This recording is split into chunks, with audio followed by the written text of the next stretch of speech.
The heads up. It could go worse. I still can't believe I'm writing this and hope it reads clearly and logically. A little over a week ago I discovered that my wife was having an affair. I was able to obtain information about her whereabouts, and when I quizzed her about certain events, she told me a different story to what I had found out. I knew she was lying. I had a couple of attempts over a couple of nights to ask her what had happened versus what I knew, and there were a lot of lies followed by some version of the truth when I revealed what I knew. It ended when I told her I was done as I couldn't take any more of her lying and we were beyond help. She told me that the last time she met with the other person, she left and told him that it was done and deleted his number and conversation history. About halfway through the revelation process and before we got further into the lies, I asked her what she wanted, and she did say that she would like to attempt therapy to attempt to save our marriage. 3 years. I was originally contemplating this as I guess like a lot of people in a similar situation, felt that she was worth it. She has some really great qualities I have not seen in anyone else, and life was, on the whole, very fulfilling. I hate giving up on things, especially if I consider doing this to the woman I love, although I'm not sure who that person is now. We have been together for around 10 years in total. From what I can tell, the affair started shortly after our wedding. We have no kids, but we bought an apartment together 5 years ago, 50-50. She has been living a double life with her parents from young age, but never thought that she would add another life to her already complex situation. The ordeal ended with us both numb, and frustratingly I felt that she lacked empathy and compassion I needed. Without realizing it, ever since I said it was over, I have implemented a lot of the steps in the 180 affair recovery. I have had a few messages with her to discuss sleeping arrangements, to discuss a bill, and to ask whether I still want to go to therapy, to which I responded that I think so. I'm not sure if she believes this will be so that I can get closure or to work on us. I didn't want to say too much. I did see her about a week ago as she was getting a few things. We had a long stare into each other's eyes, and I felt the sparks again. I'm convinced she did as well. We have arranged to meet in a couple of days, but I'm not sure what to say or how to progress the situation. I understood that she was going to look for somewhere else to stay, but I'm not sure how far that has progressed. I'm not even sure if she would be prepared to work at the marriage and would rather be by herself for a while, in which case, I wouldn't have a decision to make. Last week I was convinced there was no way back, but after speaking to some friends and reading up online, we wouldn't be the first to get through this type of thing. Then there's the apartment to sort out. Fair to say I'm pretty confused how to play this. My comment: marriage takes two, you can't fix this yourself. Cheating right after the wedding for 3 years means she's been living another life you weren't part of. No kids, what are you trying to salvage? Do not jump into or offer it at this time. You don't know much yet. You really don't know if the long-term affair has ended. From what I'd bet it's ongoing. Just because you found out doesn't mean it's ended. Better wake up. Her leaving is not a good sign. The thing is, the capability to cheat is there. Repeats happen. You want to go through this again? OP responds. She's been staying at a combination of her sister's and our apartment. When she's been at ours, I've chosen to sleep elsewhere. Totally agree that she is broken. I guess I'm not convinced at the moment whether she is serious to get the help she needs. What I would be willing to salvage is being with a woman that I loved, with all the amazing qualities, and to salvage the life we were building. I know a lot of people will say this, but she was the last person I expected this from. She never had a bad word to say about anyone, always looked positively on life, has liberal views on things, etc. It's really helped me by writing all this down. I can see that on the surface it looks like I'm in denial and that there is not much to hang on to other than potentially a fantasy, happy ending. I'd like to think I know a fair bit of what has happened with the intel I got. She says she bonded with the guy over things she couldn't tell me, mainly due to the relationship between myself and her family. I guess I'm still waking up to the reality of being a pawn in her life. I just find it really hard to believe the times we spent together, the adventures, the setting up of a home, the laughs were all a sham. Update: I've had a couple of good days and some really bad ones. Today I feel angry more than anything. When I was uncovering her lies a couple of weeks ago now, she had a date in the diary for today to spend with him. She told me back then that they were thinking of doing another day trip, but said she didn't think it was going ahead based on what had just happened. Fast forward to today, and without any hard evidence, I'm 95% sure she's with him. For me, that's the final straw. I actually saw her on Sunday and told her to get some IC before we do MC, which she agreed to. She told me she would be out the flat by the end of Feb. To be honest, it was very amicable and adult, and there were even a few jokes. I didn't want her to see any of the hurt, sadness, and anger I'm feeling. I asked her if there was anything left to salvage and told her I wasn't sure there was. She didn't respond, which I can only assume means no. What I find so chilling is her lack of remorse, empathy, compassion. Nothing. If only she could feel the pain and shock I'm in. I have started IC myself and have another appointment set up for next week. In the meantime, I'm going away for a few days and I don't think I'm going to tell her. I ideally want to go cold turkey now. Ideally, I don't want to see her again, but I know that's tricky given the living situation. I need to take control. I have been to see a solicitor and have booked myself for next week to get the process formally started. I'm currently trying to work out an uncomfortable way in which she could receive the papers. I've still not told the wife of the AP. From what I know, they have 2 children and were in the process of separating. I find this hard to believe, as surely this would have happened by now if they were. Also, when I asked my soon-to-be ex-wife if the other woman knew, on DD, she got very defensive and told me it wasn't my place to tell her. People around me are advising not to. I sort of feel like I should at least get my own crap sorted first and be as amicable as possible so that I come away with the best possible divorce agreement, and then potentially expose the affair. How can she be so heartless? Her double life with her family is due to religion. The ironic thing is, I used to tell her to be more selfish, as she was often putting other people first, or so I felt. I need to be selfish and ensure I get the best outcome for me now. I believe that means not doing anything to piss my WW off to get the best possible settlement. After which I will expose it, should I be able to get the OMW's details. Fingers crossed. I have just got the details of a P-wife. Easier than I predicted. From what I can tell, they're still together. No hard evidence on that, but a couple of things not adding up if they were separated.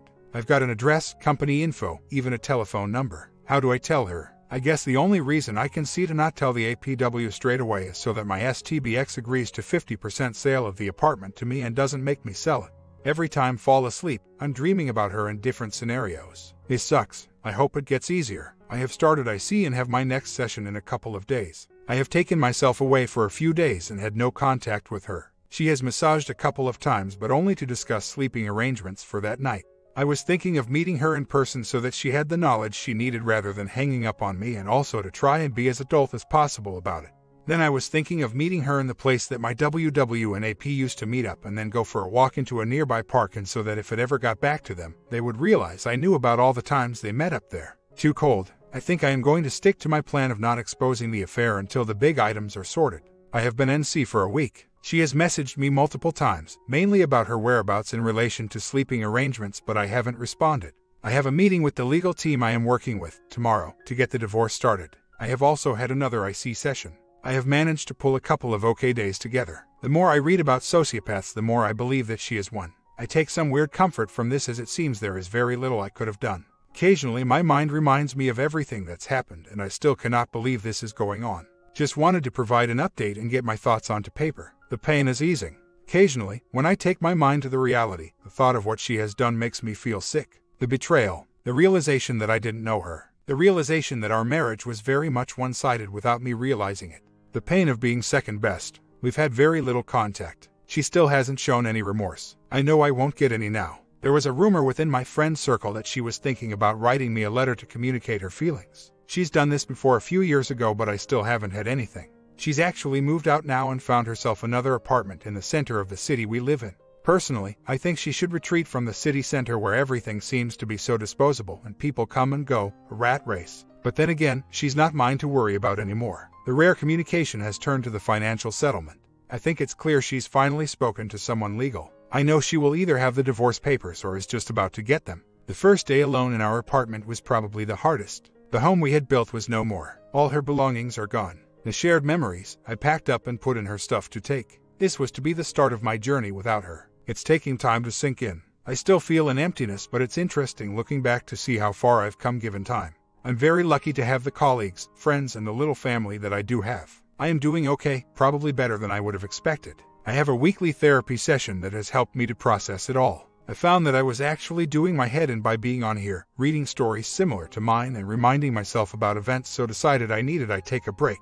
It's helped, but sometimes I do need to be reminded that I'm not the only one in this situation. I have some really good friends around me. In terms of the divorce, it's going ahead. My STBX refused to accept the points in my divorce petition but did not disagree to it going through. This is somewhat frustrating that she has not owned what she has done, but well, it's on her. We've had minimal contact. We seem to have an email trail going on that is fully about the divorce, and we have one that is about other things like bills, mail, lockdown. She even wished me a happy birthday a couple of months ago. I don't really respond to any of them though, and they're not all the time, possibly once or twice a month now. It's now come down to the finance settlement agreement. I offered her a sum that I deemed fair and based on a 50/50 split. The valuation of the apartment was less than I was expecting, which helped bring my offer down. She took 5 weeks to respond. When I finally got the response, she wanted almost double. My attorney said that she was trying to take me for every penny and the shirt off my back.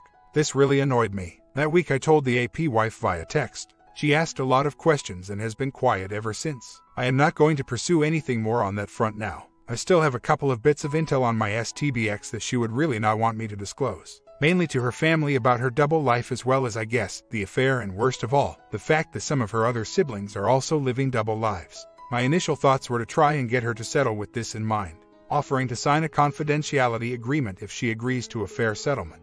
I want to avoid any reason for her to pursue a case of blackmail or extortion, and rather than just saying agree to my offer otherwise, I'm going to tell your family what has been going on and send them all the information and pictures I have. In the meantime, I am still waiting to hear back from her after I responded to her counteroffer via my attorney by stating that I wasn't moving and wanted her to reconsider. The offer has actually gone down as I have paid another mortgage payment.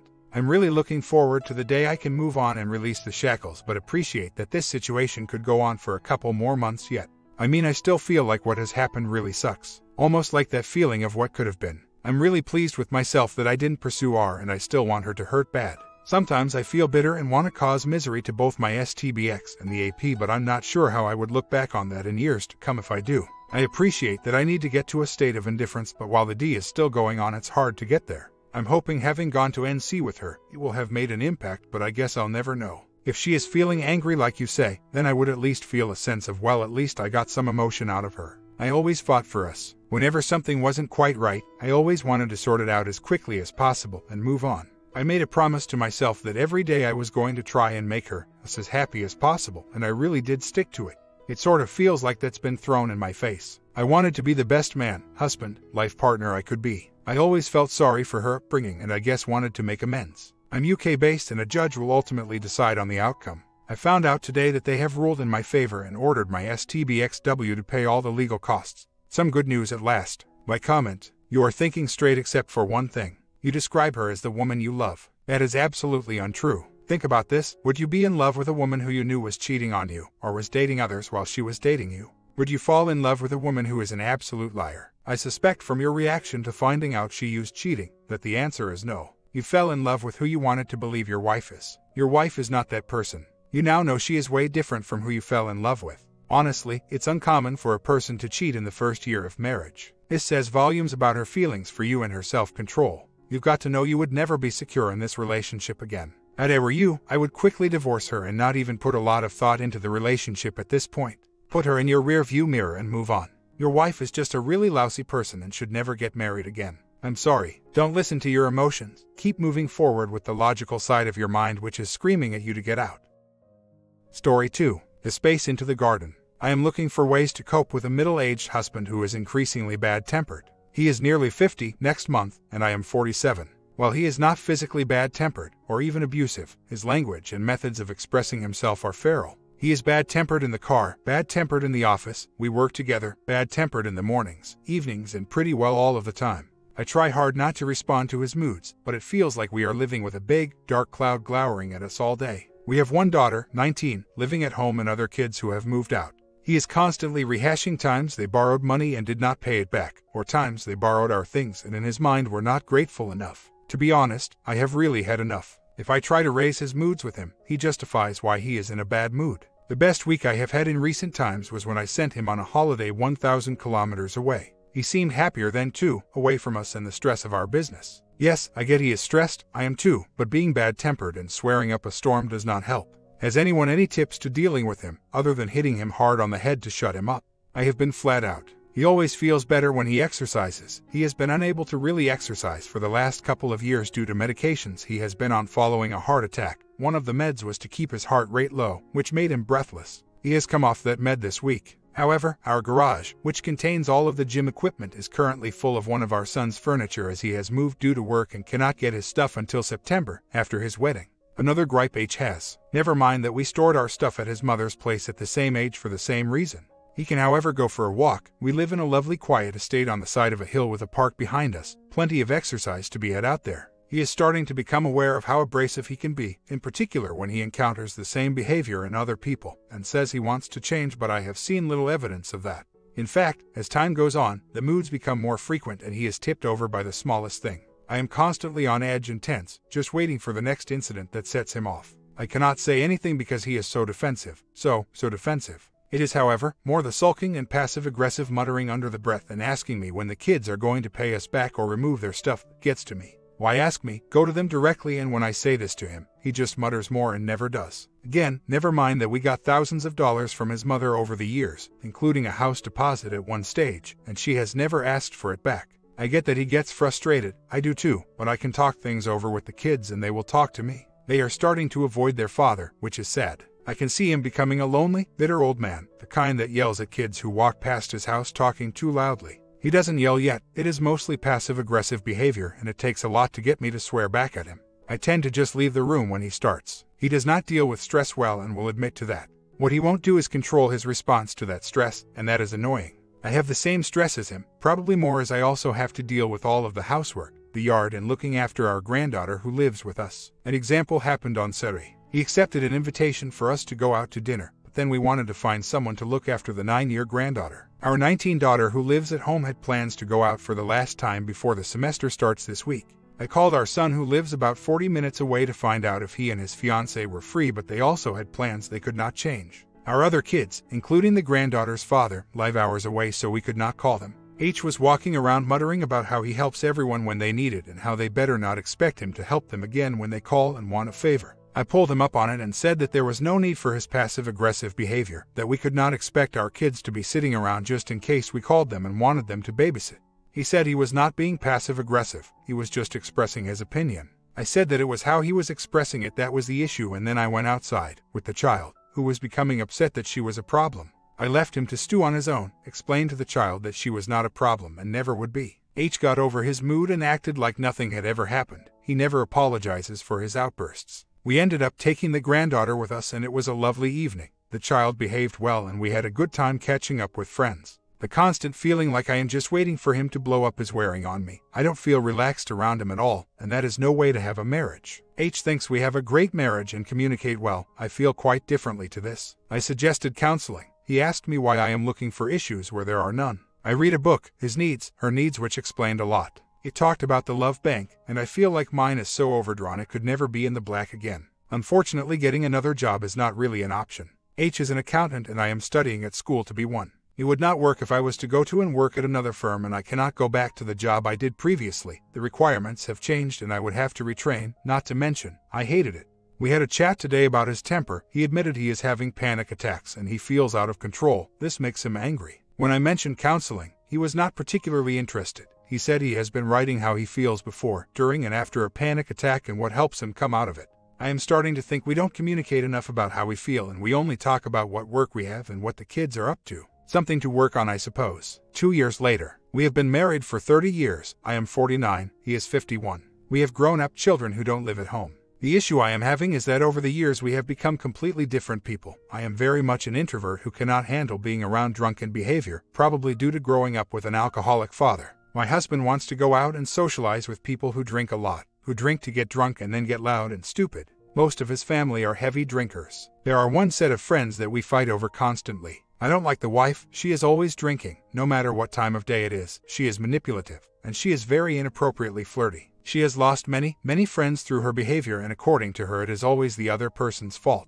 If I comment on this female's behavior, my husband jumps to her defense. I don't believe there is anything between them. However, he likes to be liked and claims these are his only friends. He tells me I am too judgmental and should accept people as they are. Fair enough. It does not mean I have to like them and want to hang around with them though. I can't deal with this anymore. However, to leave is difficult because I am not financially independent. We run a business together and have very little money. I would need about 18 months to get some money saved and pay off my debts to be able to leave. I am wondering if I should tell him I want to leave but we need to live under the same roof and work together for that time, or if I should just pretend to be committed for the next 18 months and then just go after that time. The second is my preferred method because I think he will react badly when I tell him I am going. He is a grumpy old git. It is not just this one event that has led to my thinking of divorce. Our outlooks and interests have become so different over the years. I read a book, His Needs, Her Needs by Willard Harley, and in it he talks about the love bank. I fully understand that concept. I feel like my love bank is so overdrawn that it will never be in the black again.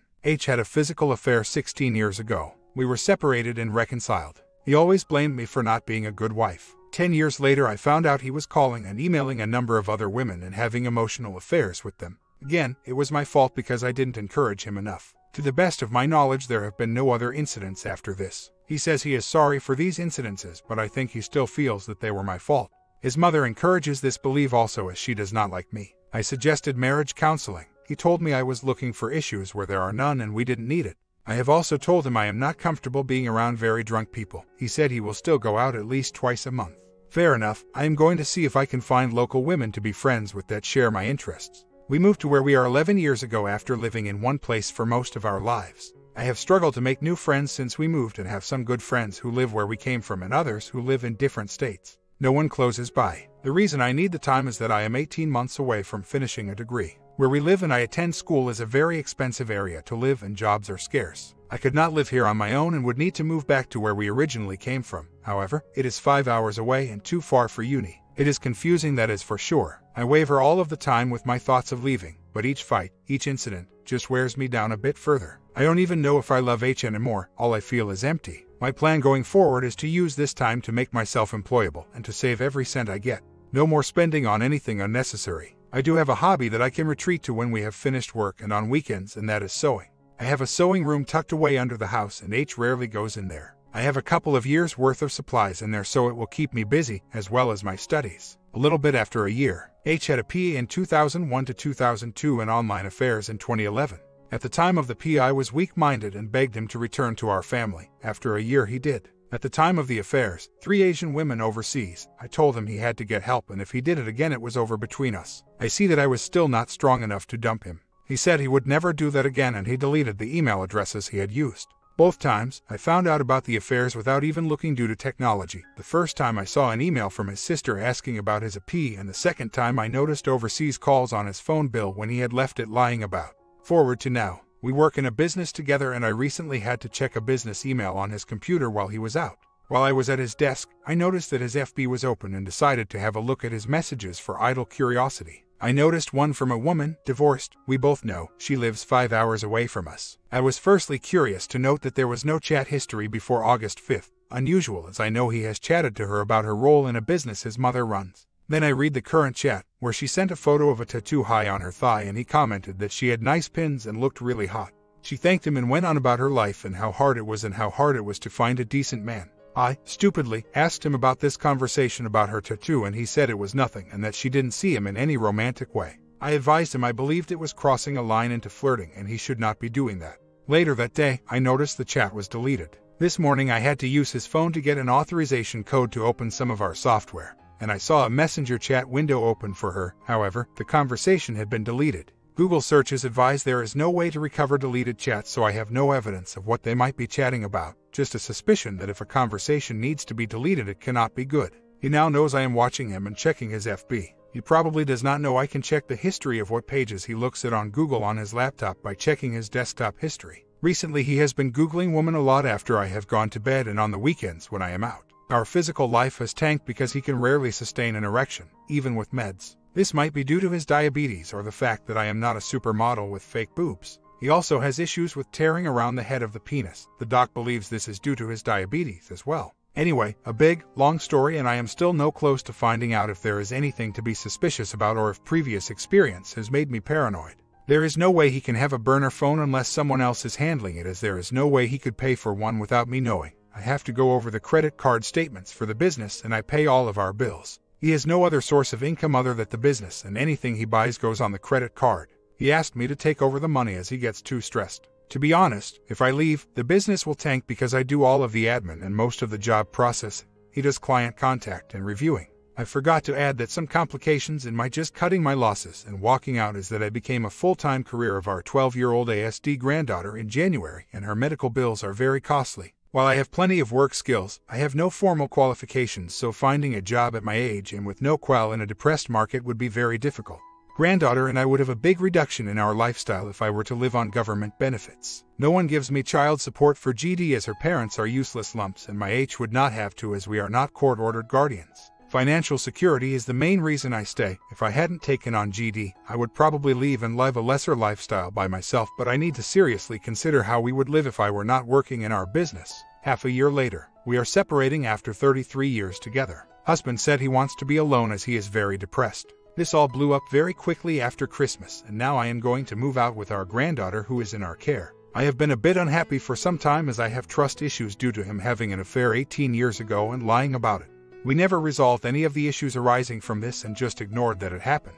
Probably a big mistake. The thought of leaving was running through my mind occasionally, but I had decided to stay and work on our issues. I thought we were doing that. We had discussed his previous actions and lies, and I had discussed my trust issues. Note, I had never told him I had thoughts of leaving. I did tell one mutual friend who may have told husband. I don't know. Anyway, I am not convinced that he does not have another woman in the wings this time. He categorically denies any such thing and swears he does not have another woman. But it is really the only thing that makes sense of the way he is acting. If he does have someone, I know who it would be, and I suppose time will tell if I am right or wrong. What I really want to know is how on earth do I cope with the strong feelings I am having. I can't eat. Thankfully I am overweight, so I can live for a few weeks without food. Husband hasn't eaten for days that I can see, and he cries all of the time. I fluctuate between tears and anger. Will I ever feel normal again? I have to keep it together for our ASD granddaughter. She is already struggling to understand why she has to move out of her house when she hasn't done anything. I barely have the energy to pack our stuff, let alone move it. Life sucks sometimes. Our house was living upstairs and business downstairs. If he moves out, he still has to come here to work every day anyway because he does all of the client contact. He did suggest him moving out, but it just wouldn't give him that space he wants. I can work remotely as I just do processing and don't have any client contact. It is disruptive to our ASD granddaughter. She only came to live with us a year ago as her parents both have mental illness. Her mother is BPD and her father, our son, couldn't make a good decision if his life depended on it. She is 13. I have explained that we have to move, and her biggest annoyance is that she won't have a swimming pool. However, our son and his wife live about 10 minutes from where I am looking to move, and they have a pool. I am mad. I am taking all of the furniture and leaving him with a bed and the office stuff. Another reason I am moving out is that the rent of the current house is very high, and I just don't trust him to not leave town and leave me to try and pay it on a tiny income. I want to make sure I am going to be able to afford to live if he suddenly winds up the business we have and I am left living on welfare, so I am looking at much cheaper places. Of course, the issue there is I am leaving a very good neighborhood for a less secure one. He is very depressed. He is apparently seeing his doctor today, but that appointment was made very unwillingly, so I don't know if he will go. He seems to be wallowing in the depression at the moment. I do think there was a trigger that sent him spiraling down, but at the moment, I don't know what that was. I suspect he has fallen for someone else, but he is adamantly denying that, as they do. I have really thought through what to do, and in the end it comes down to that fact: I don't trust him, and I need to make sure I am set up if he does shoot through with another woman. The one I am suspecting lives in the same town as his mother, 5 hours from here. It could be that he is telling the truth and there is no other woman. In that case, it means we are a bad fit together, and again, I need to make sure I am considering the future should we divorce. I probably am exhausting. The simple fact is I do have serious trust issues. Mind you, there have only been 2 women that I have questioned his friendship with, as I felt he was getting too close to them. One a couple of years ago and one recently. He has felt the need to explain every little contact he has with a female, and I have told him he did not need to do that. I have never believed he is jumping on every female he meets. Last night, at 3 a.m. mind you, he accused me of trying to hack into his social media accounts because he received an email saying there was a request to change the password. It was not me. I had not tried to access his accounts, but it felt awful to be accused of something that I didn't do and had no way of proving I didn't do. I told him that now I know how it feels to be accused of something you didn't do and not be believed. He said it really is an awful feeling. He went to the doctor yesterday and was given a script for antidepressants, but does not think he will take them. Up to him. What hit me hardest last night is that is now no one in this entire world that loves me because I am me. The family love me because I am their mother, mother-in-law, daughter, grandmother, but no one just loves me for who I am. I feel devastated at this feeling of loss, like a shell. Oh well, onwards, packing up and looking for a house to move to. I have realized one of my friends has been passing on information to H. When I was on Messenger to her on Monday night, I mentioned that H needs to step up and call the kids more often instead of waiting for them to call him. Lo and behold, the next day, he called all of the kids for a chat. He didn't tell them about the new woman though. Earlier last year, I told this friend that I was unhappy, but as the year went on, I decided to work on my attitude, and when she asked me in about November how I was, I said I was feeling much better and we were getting on well. Note, this friend thrives on drama. I am pretty sure she told H that I was unhappy after I told her that I was not, as she tried very hard to convince me that I was still unhappy in my relationship. Note, she is not the O, I know that for sure, but her daughter is the boarder that H has taken in, also not the O. I had to go up to our old house today to pick up some work that H had for me. Well, he wouldn't let me in the house, said it was a mess, that he was changing stuff around and he didn't want me to see the mess. He met me at the door with the work and then stood on the driveway to have a brief conversation with me. I think he has moved my replacement in already, and that is why he didn't want to let me in the house. There would be evidence of her being there. People who talk to him say he sounds so happy. He got over his depression pretty quickly then. I suppose it is due to his new target. I also have come to the conclusion that he is more than likely a covert narcissist. I don't want to get in the habit of giving people labels without proper diagnosis, but after researching this, he fits a lot of the characteristics of a covert narcissist.